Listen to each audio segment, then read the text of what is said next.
Que o Senhor te abençoe poderosamente, graça e paz. Aqui é o Bispo Alex, tem uma mensagem de Deus para a tua vida.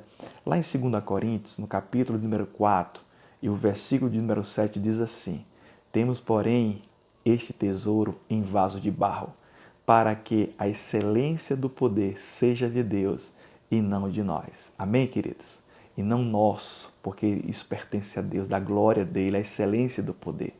Meus amados irmãos, é comum algumas pessoas que desconhecem o Evangelho ou desconhecem essa parte do texto escrita por Paulo em 2 Coríntios capítulo 4, versículo 7, achar que o pastor, que o pregador, que o homem e a mulher de Deus sejam detentores, sejam proprietários do poder de Deus. Que nós podemos usar esse poder a hora que nós acharmos interessante.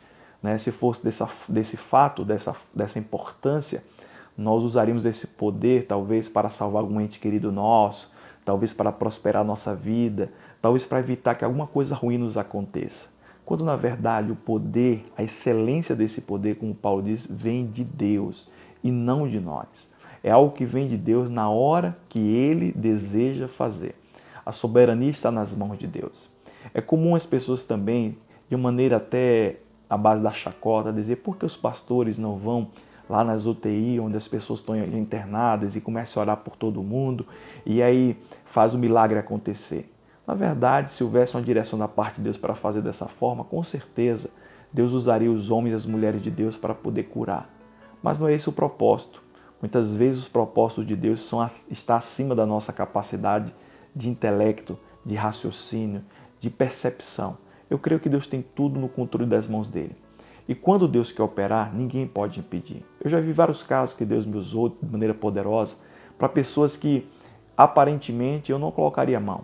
Mas eu creio que na hora que eu coloquei a mão, impor as mãos sobre os enfermos, eles seriam curados. Talvez você diga, mas por que Deus então seleciona quem ele deve curar e quem não deve curar?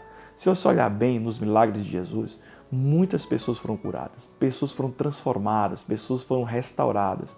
Mas teve um caso interessante que eu quero abordar com vocês, de um homem que estava há 38 anos do lado de um poço, de um tanque, onde de vez em quando o anjo vinha, tocava nas águas, segundo os relatos, e quando a água se agitava, o primeiro que descesse e tocasse naquela água seria curado. E esse homem, por ser coxo, nunca conseguia chegar a tempo antes que outro ia na frente dele e tocava na água. O que acontece? A Bíblia diz que Jesus passou no meio, tinha muitos doentes, muitas pessoas enfermas, muitas pessoas acamadas, mas Jesus foi direto a este homem e o curou. Sabe, queridos, eu não estou falando para você que Deus quer que alguns sejam curados, outros não. A vontade que o Pai tem é que todos sejam curados, mas Deus tem um propósito em todas as coisas.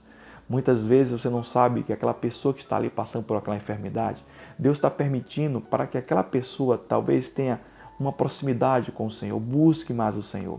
Porque, afinal de contas, o maior propósito de Deus não é te deixar na terra, é te levar para o céu, para passar toda a eternidade com Ele. Uns agora, uns amanhã e outros no tempo que Deus determinar. O que eu quero que você entenda é que Deus colocou dentro de nós esse poder dele, a excelência desse poder. Mas essa excelência não é sua, essa excelência não é minha, não é propriedade minha que eu posso usar como eu quero, da forma com que eu quero, agir em todos aqueles que eu amo, que eu tenho alguma assim, proximidade. Mas eu oro por todos, crendo que Deus vai curar. Mas a soberania ainda pertence ao Senhor. Ele decide o que fazer, com quem fazer e se vai curar ou não. Mas eu tenho certeza de uma coisa, o papel da igreja sempre está orando. A Bíblia diz, orai sem cessar. Nós não podemos parar de orar a qualquer momento, seja aquilo que Deus fez, seja aquilo que Deus não vai fazer, nós temos que orar. Nós temos que também pedir a direção do Espírito Santo para não orar de forma egoísta. A Bíblia diz que muitos não recebem porque pedes mal, ou pediu mal, pediu para seus próprios deleites, pediu de uma forma do qual Deus não se agrada e Deus não será honrado. Eu tenho certeza absoluta que muitas pessoas acabam ficando assim, numa tendência, numa preocupação, porque Deus não está usando nenhum grande homem de Deus, nenhuma mulher de Deus para curar todo mundo e fazer uma cura se manifestar de forma coletiva. Eu creio, queridos, que Deus tem um propósito para tudo. Deus está agindo através dessas situações tão difíceis na humanidade, para que esta humanidade pecaminosa venha se aproximar do Senhor. A Bíblia diz, buscar-me-eis e me achareis, quando me buscardes de todo o vosso coração. O nosso maior propósito é buscar o Senhor, buscar agora, nesse instante, neste momento, se arrepender dos pecados e dizer para Deus, Deus, eu preciso da tua presença, porque o poder dele vem até nós, para que esse poder, a excelência desse poder seja sempre dele e não nossa. Nós não temos poder algum. Eu sou um homem como você, comum, tenho minhas dificuldades, tenho as minhas limitações, tenho os meus dias de choro, tenho meus dias de sofrimento, tenho meus dias de medo, tenho os meus dias de incerteza, mas também tem meus dias que eu acredito que Deus está no controle de todas as coisas. Eu creio que você também deve estar passando por isso.